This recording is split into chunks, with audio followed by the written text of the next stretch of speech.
Lots going on in the church this week, including rumors that Pope Leo is set to break up the personal prelature of Opus Dei and the return of the Latin Mass to St. Peter's Basilica and other significant appointments. Joining me with reaction to these stories and more, Jesuit priest, host of the Catholic Current podcast, Father Robert McTeigue.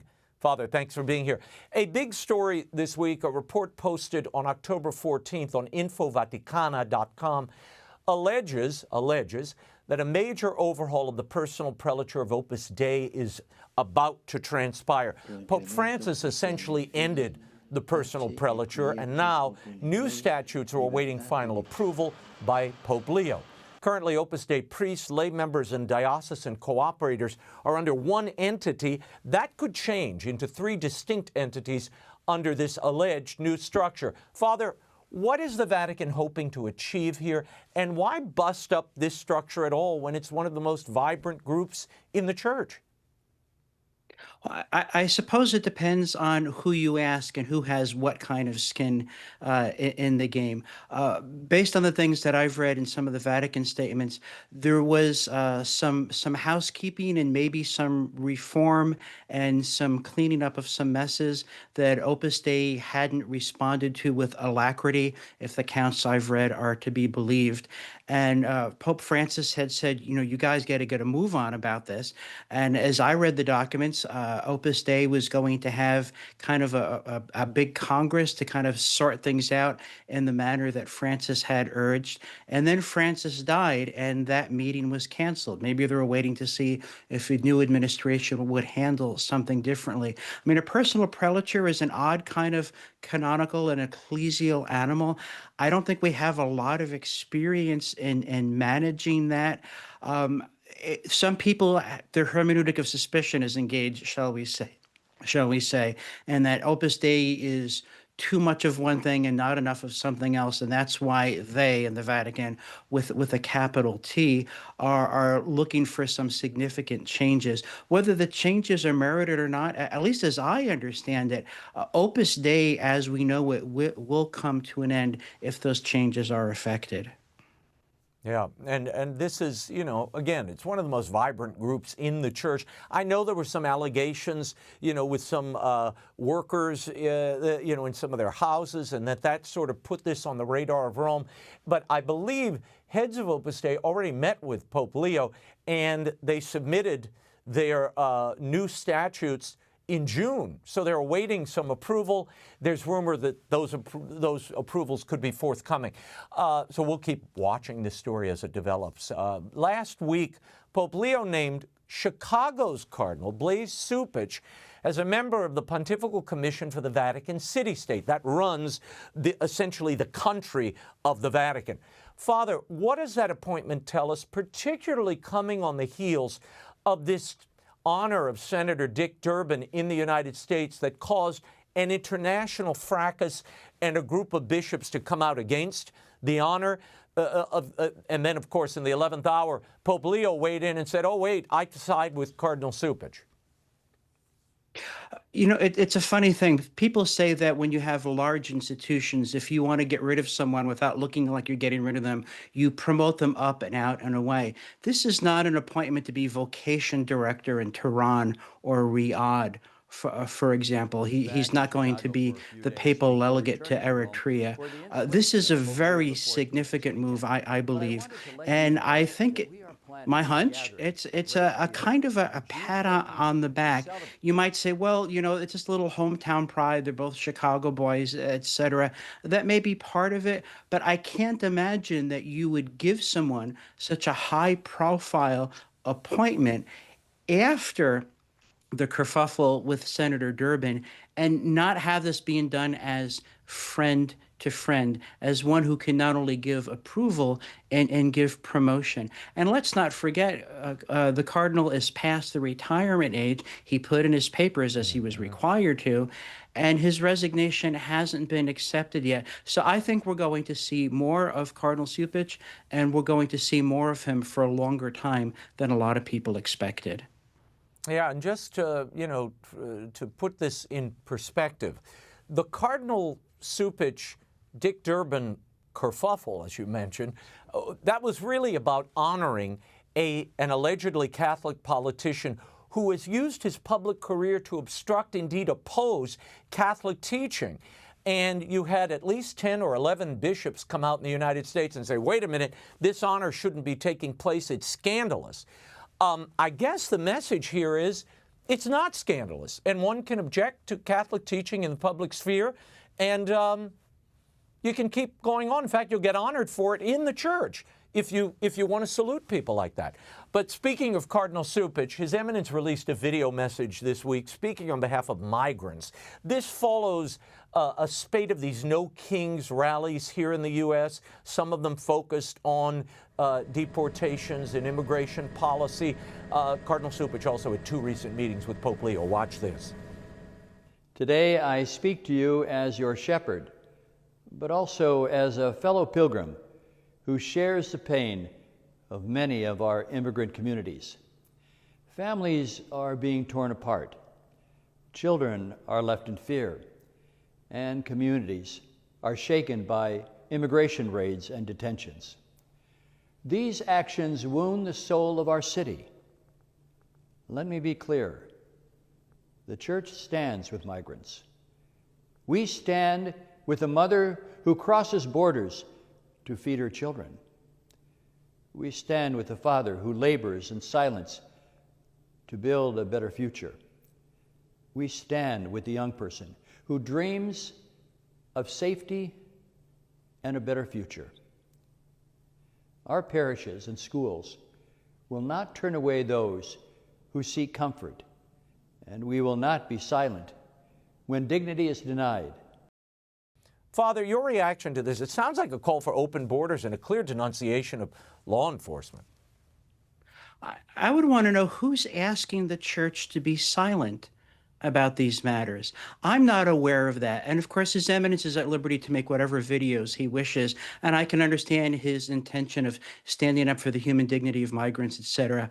I would like to see him make a video to talk about the human dignity of American citizens who've been raped and murdered by people who shouldn't have been in the country in the first place. I want to see him in solidarity with families who've been torn apart because loved ones are no longer there, because violent people who've been deported many times have been released into society to kill and murder again. I want to see him be in solidarity with those who were killed on the roads because illegal aliens who can't speak English were given commercial driver's license by the states of California and New York. I want him to be in solidarity with the communities in Colorado where Venezuelan gang members took over apartment blocks. And I want to hear those messages, especially from someone who has no financial interest in open borders. He said what he had to say. He used his best judgment. God bless him for that. I would say his silences and his financial interest in the matter undercut his credibility and his moral authority very significantly. Yeah, moral authority. Interesting you raised that. I mean, he talked about the wound on the soul of the city. And look, I don't begrudge His Eminence talking about anything. Certainly the poor and immigrants and migrants, this is the prerogative of the Church. It is the Church's role to welcome people. That's fine. But when you're talking about public policy and enforcement of the law, and you do so after wanting to hold up a politician that offended every Catholic teaching that everything the Church has been fighting for the last 4 or 5 decades, you do wonder if there's an imbalance here in the messaging. But that's up to others to make that call. There seems to be a kind of cognitive dissonance that His Eminence seems to be protected from somehow, and I don't quite understand that. Well, here in the United States, at what was once considered the really high point of Catholic higher education, Georgetown University, their incoming president, Eduardo Peña Alvar, he has said he rejects the Church's teaching on homosexuality and appears to be uncomfortable with the U.S. Supreme Court's decision to repeal Roe v. Wade. Peña Alvar is currently the president of Seattle University, another Jesuit school. Your thoughts on this, Father? an individual who is at such odds, again, with what you're professing and what your stated beliefs are? I did a little homework when I read of his appointment. In 2014 in Commonweal, he was writing about a high school in the Archdiocese of Seattle that had fired a teacher because this man had married his husband. And he said, and here I quote, "Of course I reject the church's teaching on homosexuality." Now, my professors here would lean in and say, all right, scholar to scholar, where does that of course come from? Does it come from reading the scriptures, especially St. Paul? Does it come from reading the doctors of the church? Jesuit Peter Canisius and St. Peter Damian come to mind, and St. Catherine of Siena. I don't think so.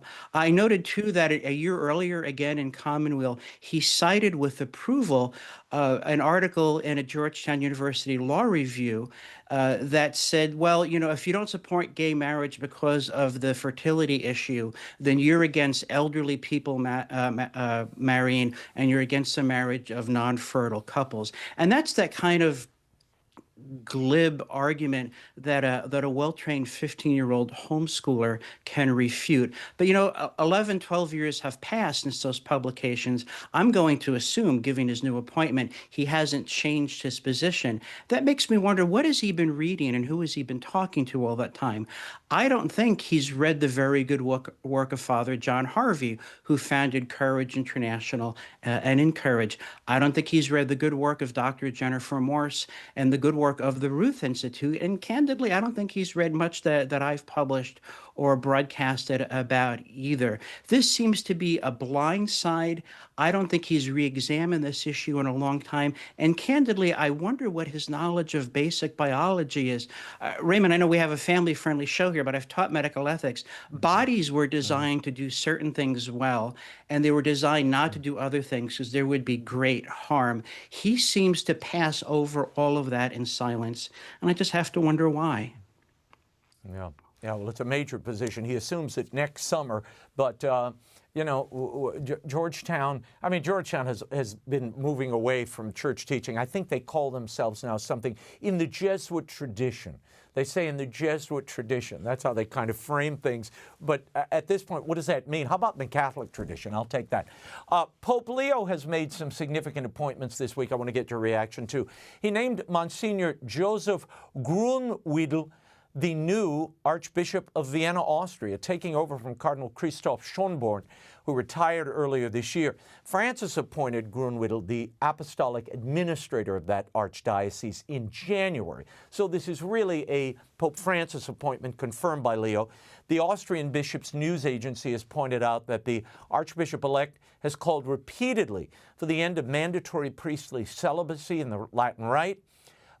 He's also apparently believes that the discussion of the ordination of women to the diaconate should not be suppressed, even going as far as saying he's open to the appointment of women as cardinals.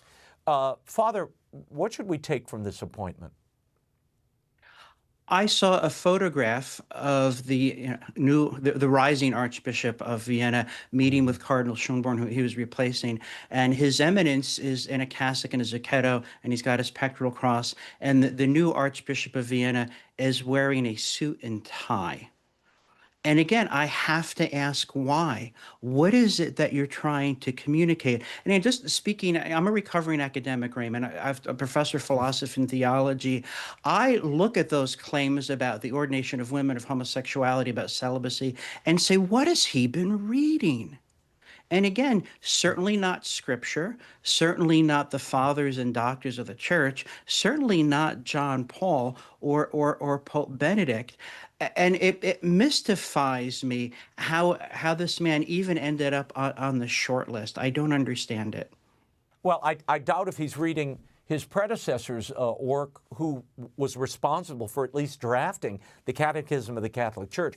But moving on, prefect for the Dicastery of Divine Worship, the Vatican's liturgical office, Cardinal Arthur Roche, urged a group of diocesan liturgical commissions to more closely follow Pope Francis's guidelines on the Mass. According to Roche, quote, The depth and the breadth of his liturgical vision, Francis's, offers us countless opportunities to pause for reflection in order to appreciate the great gift that has been handed on to us in the liturgical books. Father, did Pope Francis have a deep liturgical record? And is this the continuation of that liturgical trajectory, if you will? Well, if we were going to compare deep liturgical visions and compare that of Pope Francis to, say, that of Pope Benedict, one of these things is not like the other. I think His Eminence was rather generous in his assessment, or better said, description of what Pope Francis had said about liturgy. You know, it strikes me as surpassing strange, and I released a video about this recently. A lot of liturgical statements from Rome coming out these days, and from ordinaries in their diocese, is more along the lines of "because I said so," rather than this is why it's good for you. This is why it's better. If you want people to take a bitter medicine, and for some people surrendering to the traditional Latin Mass is a very bitter medicine, couldn't you, in charity, in, I don't know, a spirit of synodality, say step by step, this is why it's better for you. Step by step, these are the harms. As far as I can tell, no one has made that effort just yet, and people are suffering as a result. Yeah, well, I spoke with Ed Penton earlier about these traditional Latin Masses that we're seeing celebrated in the coming weeks, both in Rome and in the United States. The Catholic Herald reports that the Diocese of Cleveland has been granted a 2-year extension by the Vatican for the celebration of the Tridentine Rite. I suppose the bishop there must have requested it. Father, given the 11 dioceses that have inflicted harsh restrictions on the TLM, what do you make of these new developments, and how do they reconcile it? I mean, you raised the issue. How do they reconcile it with tradition and the tradition of the Church? Again, I just have to wonder what people are reading. I mean, I grew up in the 60s and 70s and this is when the spirit of innovation was coming along, and we were told that unity is not uniformity. 50, 60 years later, we told, well, actually, unity really is uniformity. And we get a variation of the old quip of, shut up, he explained. I don't see how something that is manifestly good for the Diocese of Cleveland is somehow an object of fear and opprobrium in the Diocese of Charlotte, for example. It doesn't make sense to me. And there's not only anecdotal and observational evidence, there's at least some survey evidence to say there's a very strong correlation between people being devoted to the traditional Latin Mass and also being orthodox in matters of faith and morals. They're starting families, they're producing vocations, and our response to that has been, cut it out. I don't understand that. We're teach, sanctify, and govern. I've seen a lot of governance in terms of because I said so. I haven't seen a lot of teaching, and I think that's hurting people and causing a great deal of avoidable pain. Father Robert McTeigue, we will leave it there. Thank you for your time, your insights, and you can follow Father McTeigue and the Catholic Current podcast on X at Catholic Current. Thank you, Father. Thanks so much, Raymond.